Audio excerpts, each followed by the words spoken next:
اب میں آپ کو اس کے اوپر واقعہ سنا رہا ہوں، ہمارے اسلاف، ہمارے بزرگ کیسے ہیں۔ مولانا داؤد غزنوی رحمۃ اللہ علیہ، یہ اہل حدیث عالم کے مسلک کے بہت بڑے عالم گزرے ہیں، ان کو دعوت دی مولانا احمد علی لاہوری صاحب نے، یہ لاہور کے بہت بڑے حنفی مسلک کے عالم ہیں،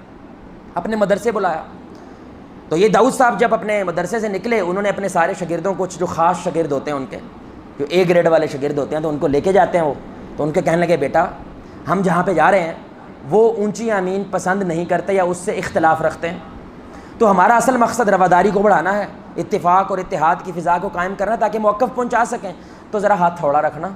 آج آمین جو ہے نا تھوڑا دھیمی آواز سے کہنا۔ یہ کہہ کے وہ چلے گئے، تو جمعے کا دن تھا، شامل ہوئے تو ولدالین ہوا، چھت پھاڑ آمین کی آواز آئی۔ تو یہ داؤد صاحب کہتے ہیں کہ پہلی رکعت میں مجھے لگا عادتاً کہہ دیا ہے، شاید آگے نہ کہیں، دوسری رکعت میں پھر چھت پھاڑ آمین ہوئی۔ یہ پریشان ہوئے، سمجھایا تھے بتیرا سی، لیکن مننے نہیں ساڈی۔ وہ جب کھانے کی میز پہ آئے تو لاہوری صاحب کو کہتے ہیں کہ جناب معذرت ہے، میں ان کو کہا تھا کہ یہ کام نہ کیجیے گا، لیکن جوش میں آ گئے شاید،